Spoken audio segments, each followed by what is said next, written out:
Yo, what's up, y'all? Freightliner Trucker Ty here. Alright, yo, look. Especially if you're new to trucking, do not let these companies bully you. Because they will fucking bully you. They do not give a fuck about you. You're just a fucking number.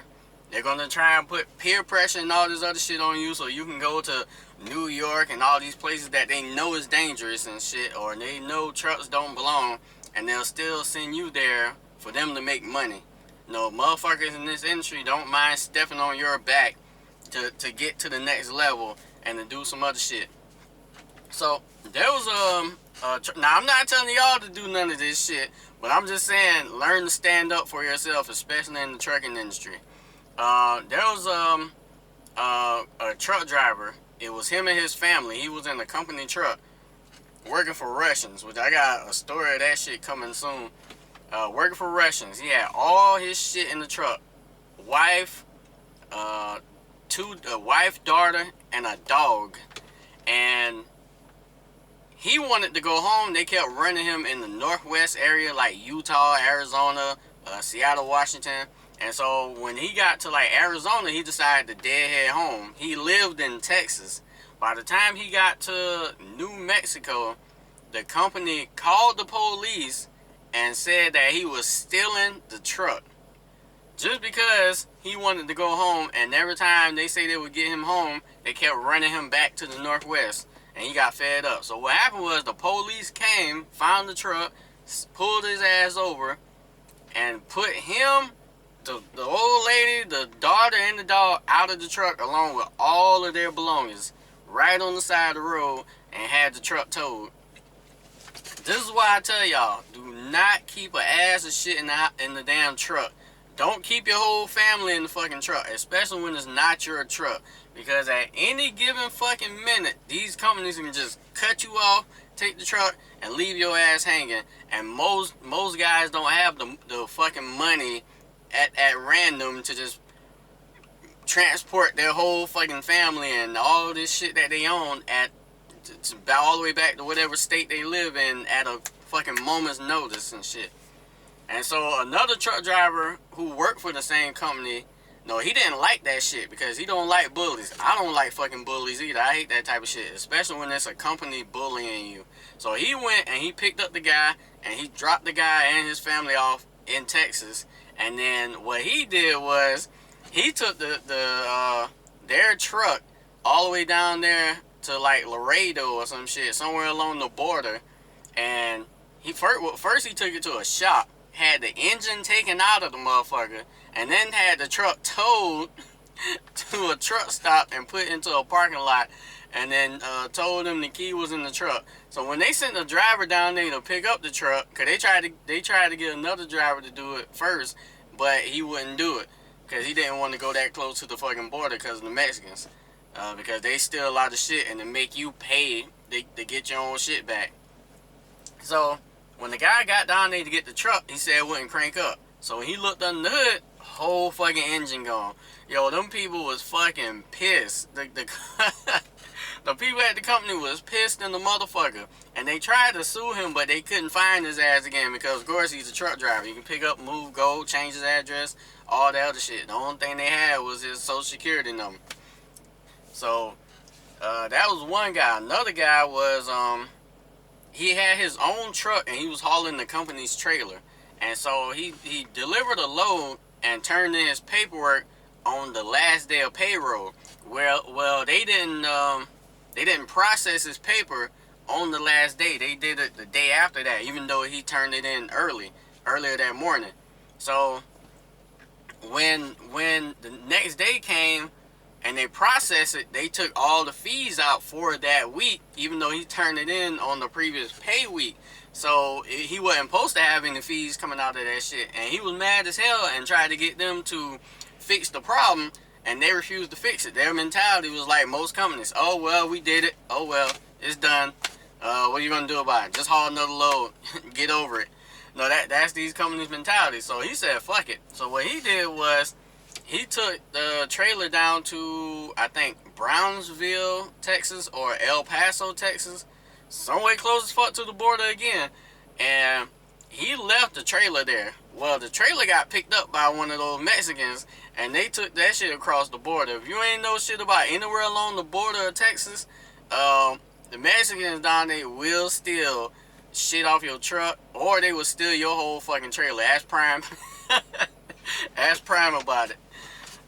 And when they take the trailers across the border, this is what they do. They cut windows in the trailers and live in them shits.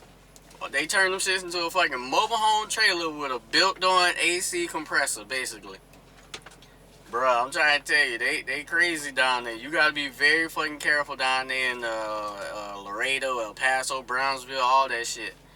And yeah, and they was mad as hell by him. They tried to get that driver too because they tried to say he stole it or he was responsible for it getting stolen. And they just had to charge it to the game because they couldn't get him. He had his own truck and everything. He just left. Drop your trailer and leave. That's why I keep telling you, when you got that kind of power, these companies hate you when you can just drop their shit and leave once you have any discretion or any problems with them. Because then they have to deal with the shit. You don't lose any money. They might try and take your last check, but most guys do that shit once they get their check anyway. So, and then I had two issues with two companies, but this ain't trucking related though. One was Mako that paints cars and shit. I had a 2000 Chevrolet Camaro, and I took it to Mako. It was like a $600 paint job. And one thing they didn't tell me was that they unhook your battery for your car. Then they don't tell you that they just push your car through a fucking oven to dry the fucking paint. And speaking of the paint, they don't even sand the shit down to the metal. They just sand your shit just enough to make your current color just a little bit lighter so it can paint a new color on it. So when I got the car, yo, it was spots all over the fucking place. They did a sorry ass paint job, and they even had spray mist all over the fucking convertible top. And I was like, what the fuck? So I told them, I said, look, y'all did the work, so I don't want a refund because, you know, getting a refund on the paint job, how does that work? So I told them I at least wanted a portion of my money back for them fucking on my car. Well, they refused, but they said they would fix their mistake. But I didn't want them motherfuckers touching my car again. When a motherfucker fuck your car up, you shouldn't let them touch your shit again, because ain't no telling what happened after that. So I said, okay, they want to be jackasses about the shit. I'm going to call corporate. So I called corporate. Corporate said they wanted to see the pictures. I sent them the pictures and the receipt. And even corporate tried to play me because the pictures had a different date on it than the receipt because I never set the date on the fucking camera. So I told them, I said, well, just look at the description on the receipt for the paint job and then look at the car itself. And they agreed that the fucking pictures matched the description on the receipt because the receipt had the proper date. But they still tried to play me just over the date. They were like, yeah, but the date. I said, but the receipt. They said, yeah, we see that, but the date. I said, okay, all right, motherfuckers. And I hate, like I said, I hate being bullied by companies and shit, because they don't expect you to do nothing. They don't expect you to sue them or to stand up for yourself. So I said, okay, what I did was I made a shit ton of copies of the pictures and a shit ton of copies of the receipts. And I sent that shit to every fucking Mako in my state, the state over, the state above, every fucking Mako I could find on Google. And I left a message with all them shit saying, does every Mako paint cars like this? Bruh, in like four to 5 days after that, my phone was blowing the fuck up for like 3 fucking weeks from different Makos all over the fucking place. And all of them was mad as hell that this Mako fucked up my car because Mako already had a bad reputation, and people like this Mako where I lived at was making their reputation even worse. So I had 5 of those Makos offered to paint my car for free. They said they would repaint my shit for free, but I didn't want them to be responsible for this Mako that fucked my shit up because, you know, they're taking the hit for another Mako that they had nothing to do with. So I didn't let them do it. And I had an incident with in a parking lot where I live at the Food Line. The parking lot, they put these big ass fucking hedges, these big ass fucking plants at the end of every exit. And so most average vehicles can't see past the damn hedges to get out onto the road without almost hitting traffic. So after, I thought it was Food Line who owned the property, but it wasn't. Food Line got me in touch with a real estate agent or some shit. And so I was explaining to the real estate agent, can they cut the trees down, so and so. So they said, okay, all right, whatever. So they blew me off. About a month later, I came back home. The hedge is still there. So I called the guy up again. I said, hey man, it's a safety hazard. It's a safety risk. Do y'all own the property? Who owns this property so I can get down to the bottom of this? And they say, oh, we'll do something about it. So I leave and I come back home after like a month, and they trimmed the tree like about 2 inches or some shit. So I go down to their office. Their office was closed. So I called the guy again. I say, hey man, y'all was supposed to cut the tree. I asked y'all to cut the trees down. It's a safety hazard for people who's trying to get out of the parking lot so they don't wreck. And he says, well, talk to my dad. So I talked to the guy's dad. Of course, he has an ego. A white guy with an ego problem that owns properties and shit. Those type of people. And so he basically was like, oh man, it's not a problem. I went there the other day and I had no problem getting out.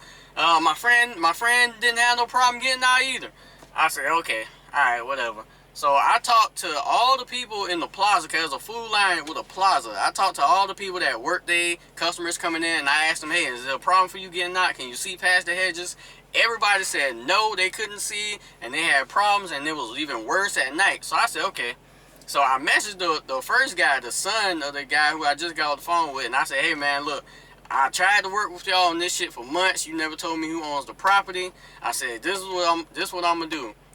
I ain't never sued nobody a day in my life, but after talking to your father, I have a newfound ambition to give it a try, and I'm going to find out who owns this property, and I'm going to sue them, and I'm going to use our entire conversation as evidence that I tried to get y'all to cut the trees down for other people's safety. Bruh, tell me when I left and went. He never responded either, because that was an email. I left, went to work, came back a month later. Them trees was cut the fuck down, all the way down to a little nub and shit. Bro, cause I was frustrated with these motherfuckers, man, cause I was really prepared to sue them. I didn't know what fucking lawyer I was gonna get or whatever, or where I was even gonna start to find out who owns the property. But I was gonna go to the city to see if they would tell me. But more of the story is, stand up for your motherfucking self. Don't let these motherfuckers bully you. Don't let no company fucking bully you, and don't be afraid to sue these motherfucking companies when they put you in harm's way or try to ruin your fucking career, or they harass you, or they try to peer pressure you into doing some shit.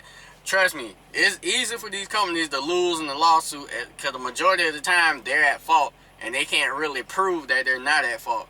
So stand up for yourself. Don't let nobody push your ass around, especially these punk ass companies, especially like Prime, CR England, Warner, all these other fucking companies that treat truck drivers bad as hell, especially when they're new. When you're new as fuck, man, they really try to goddamn put the pressure on you and fuck you over. But always remember, speed, time, distance. I'm out.